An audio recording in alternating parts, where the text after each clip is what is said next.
चाहे कितना ही अभागा मनुष्य हो, सुबह 3 बजे से 6 बजे उठकर ब्रह्म मुहूर्त में कर दो। यह काम जो चाहोगे वह मिलेगा। एक समय की बात है, माता पार्वती ने भगवान शिव से पूछा, स्वामी, मैंने देखा है कि चाहे कितना ही अभागा मनुष्य हो, अगर वह ब्रह्म मुहूर्त में उठता है तो वह बहुत सुखी रहता है। ऐसा क्यों है, मुझे ब्रह्म मुहूर्त का रहस्य बताइए। तब भगवान शिव ने कहा, हे देवी, मैं आपको इस प्रश्न का उत्तर एक कथा के माध्यम से बताता हूं। कृपया आप इस कथा को ध्यानपूर्वक सुनना, और जो भी मनुष्य इस कथा को पूरा सुनेगा वह कभी भी इस अवसर को अपने हाथ से जाने नहीं देगा। ब्रह्म मुहूर्त का रहस्य जानकर पूरा जीवन बदल जाएगा। भगवान शिव कथा को सुनाना प्रारंभ करते हैं और माता पार्वती से कहते हैं, बहुत समय पहले की बात है, काशी में केशव नाम का एक लड़का रहता था। वह लड़का बहुत ही अच्छा था, लेकिन उसके अंदर एक गलत आदत थी। वह देर तक सोता रहता था। सुबह उसे जगाने के लिए घर वाले बहुत प्रयास करते थे, परंतु वह रोजाना सुबह देर से उठता था। वह लड़का कभी भी 10 बजे से पहले नहीं उठता था। जब वह बालक था तब परिवार वालों ने सोचा कि जब यह बड़ा हो जाएगा तो इसकी आदत में सुधार हो जाएगा, परंतु वह लड़का जैसे जैसे बड़ा होता गया उसकी यह आदत और भी ज्यादा गहरी होती चली गई। दुनिया इधर से उधर हो सकती थी, लेकिन वह लड़का कभी भी जल्दी नहीं उठ पाता था। उसके पिता उसकी इस आदत से बहुत ज्यादा परेशान रहने लगा था। उस लड़के को बहुत नकारात्मक शक्तियों ने घेर लिया था। वह सभी को पलटकर जवाब देता था और दिन भर उदास रहता था। इसका असर उसके स्वास्थ्य पर भी पड़ रहा था। जब उस लड़के को यह पता लगा कि उसके सारे मित्र सफलता प्राप्त कर चुके हैं, तब वह और भी ज्यादा चिंतित हो गया और ईश्वर को कोसने लगा। वह बार बार यही कहता था कि मेरी किस्मत ही खराब है, परंतु उसके पिता अच्छी तरह से जानते थे कि उस लड़के के असफल होने के पीछे क्या कारण है। भगवान शिव ने कहा, हे देवी, फिर एक दिन की बात है, उसके पिता को किसी सन्यासी के बारे में पता चला। उसके पिता ने तुरंत अपने बेटे की समस्या को लेकर उस सन्यासी के पास जाने का निर्णय लिया। सन्यासी को बेटे की आदतों के बारे में बताया और सन्यासी ने कहा कि कल आप अपने बेटे को इस आश्रम में आने को कहिए। फिर उस लड़के का पिता अपने घर की ओर चला गया।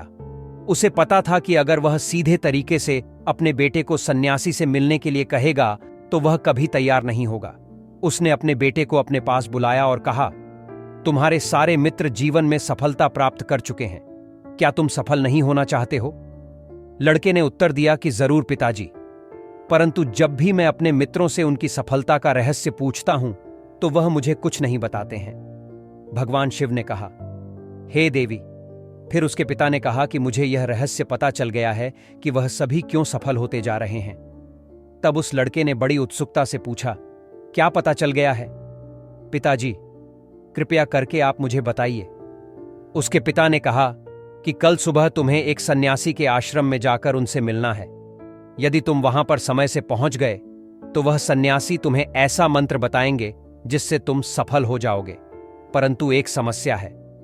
लड़के ने कहा कि पिताजी, मैं कल पूरी रात जागता रहूंगा और सुबह सन्यासी से मिलकर आऊंगा। उसके पिता ने कहा कि ठीक है, तुम वहां जाकर उस सन्यासी की आज्ञा को मानना। पिता की बात सुनकर वह लड़का बहुत अधिक खुश हुआ। जीवन में पहली बार रात्रि में वह जागता रहा, परंतु थोड़े ही समय में उसे नींद आ गई और वह सो गया। फिर अगली सुबह जब वह उठा तो उसे पता चला कि सन्यासी से मिलने का समय समाप्त हो चुका था। उसके पिता ने लड़के की तरफ देखा और कहा कि तुम जीवन में कभी सफल नहीं हो पाओगे, जाओ और जाकर सो जाओ। पिता की यह बात सुनकर उस लड़के को बहुत दुख हुआ।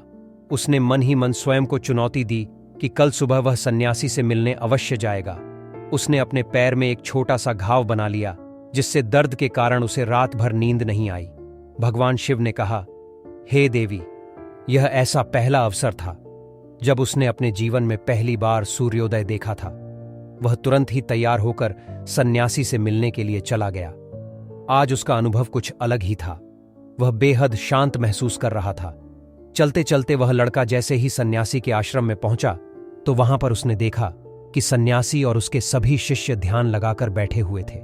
भगवान शिव ने कहा, हे देवी। फिर जब ध्यान का समय समाप्त हुआ तब लड़का उस सन्यासी के पास पहुंचा और उन्हें प्रणाम करते हुए बोला कि आपके पास कोई ऐसा मंत्र है जिससे मैं सफल हो सकता हूं? कृपया करके आप मुझे वह मंत्र बताइए। मैं भी अपने मित्रों के समान सफल होना चाहता हूं और अच्छा जीवन जीना चाहता हूं। भगवान शिव ने कहा, हे देवी।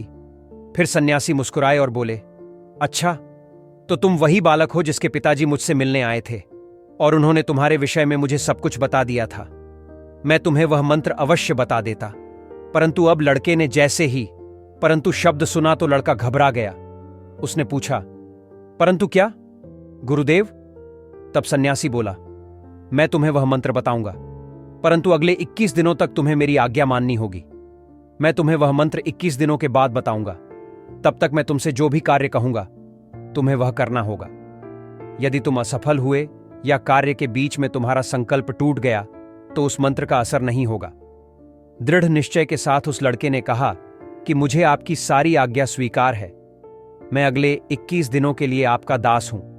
आप जो भी कहेंगे मैं वही कार्य करूंगा। मुझे केवल और केवल उस मंत्र के बारे में जानना है। भगवान शिव ने कहा, हे देवी। फिर सन्यासी ने उस लड़के से कहा कि ठीक है, कल से तुम्हारा कार्य शुरू होगा। तुम इसी आश्रम में निवास करोगे। वह लड़का आश्रम में निवास करने के लिए तैयार हो गया। सन्यासी ने कहा कि यहां रहते हुए तुम्हें ब्रह्म मुहूर्त में उठना होगा और दूसरे शिष्यों की तरह ध्यान और तप करना होगा। साथ ही आश्रम के कार्यों में भी सहायता करनी होगी। ध्यान रहे, यह संकल्प टूटना नहीं चाहिए। भगवान शिव ने कहा, हे देवी। अब लड़का सन्यासी की बात से सहमत हो गया और अगले दिन से उसने उस कार्य से दिन की शुरुआत की थी। इस बार उसने दृढ़ निश्चय किया, परंतु 1 सप्ताह बीतने के पश्चात ही उसका संकल्प टूट गया और वह 8वें दिन देर तक सोता रहा। जब वह नींद से जागा तो उसने कहा कि मुझसे कितनी बड़ी भूल हो गई है। वह रोते हुए सन्यासी के पास पहुंचा और कहने लगा कि हे गुरुदेव, मेरा संकल्प टूट गया। अब मैं जीवन में कभी सफल नहीं हो पाऊंगा। सन्यासी ने उसे समझाते हुए कहा कि एक बार फिर से शुरुआत करो, फिर से संकल्प करो। फिर लड़के ने सन्यासी से पूछा कि सुबह उठना इतना आवश्यक क्यों होता है और यहां पर सभी लोग इतनी जल्दी क्यों उठ जाते हैं? भगवान शिव ने कहा, हे देवी। तब सन्यासी ने लड़के को समझाते हुए कहा कि सुबह यानी ब्रह्म मुहूर्त में उठने के पीछे बहुत बड़ा विज्ञान छुपा हुआ है। लड़के ने कहा कि कृपया मुझे वह विज्ञान बताने की कृपा करें। सन्यासी ने कहा कि रात्रि को 4 पहर में बांटा गया है। पहला रुद्रकाल, जिसका समय शाम 6 बजे से लेकर 9 बजे तक होता है। दूसरा राक्षस काल, जिसका समय रात्रि 9 बजे से 12 बजे तक होता है। तीसरा गंधर्व काल, जिसका समय रात्रि 12 बजे से 3 तक होता है। और सबसे अंत में जो पहर आता है उसे मनोहर काल कहते हैं। इस समय को ब्रह्म मुहूर्त या अमृत बेला के नाम से भी जाना जाता है। इसका समय भोर 3 बजे से सुबह 6 बजे तक होता है। यह वह समय होता है जब पूरे संसार की नकारात्मक शक्तियां निष्क्रिय अवस्था में होती हैं और सकारात्मक शक्तियां सक्रिय होती हैं। ब्रह्म मुहूर्त अर्थात देव मुहूर्त। ब्रह्म मुहूर्त का अर्थ देवताओं का समय होता है। भगवान शिव ने कहा, हे देवी। वह सन्यासी आगे कहता है, इस समय देवता धरती पर विचरण कर रहे होते हैं और जागृत मनुष्य पर उनका बड़ा ही सकारात्मक प्रभाव पड़ता है। ब्रह्म मुहूर्त ऐसा समय होता है जिसमें मनुष्य का मस्तिष्क बिल्कुल खाली होता है, जिसमें किसी प्रकार के कोई विचार नहीं होते हैं। और जब इस समय व्यक्ति अपनी पुस्तक खोलकर पाठ का अध्ययन करते हैं तो उन्हें सब कुछ जल्दी जल्दी याद भी होता है और यह लंबे समय तक याद रहता है। यह ऐसा समय है जिसमें हम ज्ञान को समझने का प्रयास करते हैं। इस कारण आश्रम के सभी शिष्य और संसार में बहुत से ज्ञानी लोग ब्रह्म मुहूर्त में उठ जाते हैं। प्राचीन काल में रोशनी का कोई स्रोत न होने के कारण लोग अपने दिन का समापन सूर्यास्त के साथ और आरंभ सूर्योदय के साथ करते थे। यह एक तरीका है जिससे मानव जीवन प्रकृति के साथ तालमेल बनाकर चलता है। भगवान शिव ने कहा, हे देवी। फिर उस लड़के ने कहा कि ठीक है, मैं कल से अपना संकल्प फिर से शुरू करता हूं, परंतु ब्रह्म मुहूर्त में उठकर मुझे क्या क्या करना चाहिए? तब सन्यासी ने कहा कि ठीक है, मैं तुम्हें बताता हूं कि ब्रह्म मुहूर्त में क्या करना चाहिए और कैसे करना चाहिए। सबसे पहले उठकर धरती माता पर पांव रखने से पहले धरती माता को प्रणाम करना चाहिए और अपनी दोनों हथेलियों को देखना चाहिए और ईश्वर को धन्यवाद देना चाहिए कि उन्होंने तुम्हें आज का सूर्योदय देखने का अवसर दिया है। इसके बाद नित्य कर्म और स्नान करने से शरीर ही नहीं बल्कि मन की शुद्धता भी बढ़ती है। स्नान करने के पश्चात ध्यान की प्रक्रिया होती है। ब्रह्म मुहूर्त में ध्यान की अवधि 21 दिन तक होती है। इस विधि का उपयोग तब किया जाता है जब आप अपनी कोई मनोकामना की पूर्ति चाहते हैं। यह ऐसा समय होता है जब व्यक्ति अपने आज्ञा चक्र को सक्रिय करने पर काम करते हैं। भगवान शिव ने कहा, हे देवी, आगे वह सन्यासी कहता है। आज्ञा चक्र दोनों भौहों के बीच होता है। यह संकल्प का स्थान भी कहा जाता है। अगर इस चक्र पर ध्यान केंद्रित किया जाए और अपनी मनोकामना को बार बार दोहराया जाए तो मात्र 21 दिनों के भीतर वह मनोकामना पूरी हो जाती है। अगर आपके मन में कोई अधूरी मनोकामना है और आप उसे पूरी करना चाहते हैं, तब उसे सबसे पहले उस मनोकामना का स्पष्टीकरण कर लें। आपको क्या चाहिए, यह निर्णय अवश्य कर ले। इसके बाद ध्यान की विधि को शुरू करें। ब्रह्म मुहूर्त में स्नान के बाद एक ऐसा स्थान चुनें जहां पर वायु का प्रवेश हो। ध्यान में शुद्ध प्राण वायु का होना आवश्यक होता है। ध्यान की मुद्रा में रीढ़ की हड्डी सीधी होनी चाहिए, साथ ही गर्दन भी सीधी होनी चाहिए। सुखासन की अवस्था में दोनों हाथों को घुटनों पर रखकर आंखें बंद करके बैठ जाएं। हाथों की मुट्ठी को बंद कर लें और 2-3 मिनट तक बिल्कुल शांत हो जाएं। जब आपका शरीर स्थिर हो जाए और श्वास भी शांत हो जाए, तब उसके बाद अपना सारा ध्यान आज्ञा चक्र पर लगाएं। इस दौरान लंबी गहरी सांस लें और सांस को रोक कर रखें। इस समय आप अपनी इच्छा को मन ही मन दोहराएं और अपने मन से इष्ट देव और देवी देवताओं और गुरुजनों का चिंतन करें। भगवान शिव ने कहा, हे देवी, उस सन्यासी ने कहा, जब सांस को रोकना कठिन हो जाए तब धीरे धीरे सांस को बाहर की ओर छोड़ो। सांस को नाक और मुख से बाहर छोड़े। इस प्रक्रिया को 3 से 4 बार प्रतिदिन दोहराएं। ऐसा प्रतिदिन करने से आपकी जो मनोकामना है वह अवचेतन मन तक अवश्य पहुंच जाएगी और इच्छा पूर्ति जल्दी ही होगी।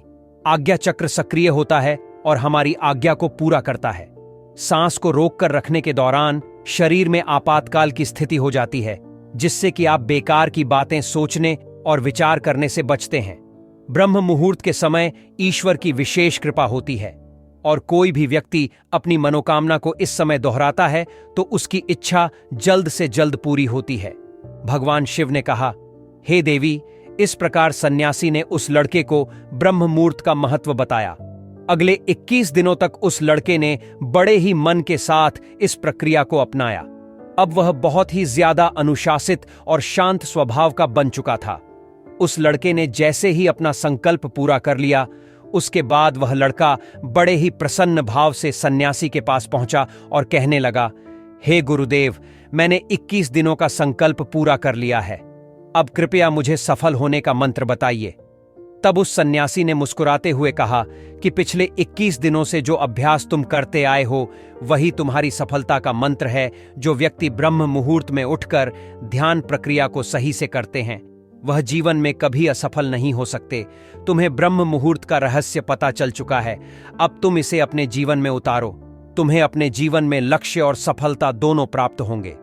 उस लड़के ने सन्यासी को धन्यवाद दिया और ब्रह्म मुहूर्त के नियमों का पालन जीवन पर्यंत तक करने का वादा भी किया।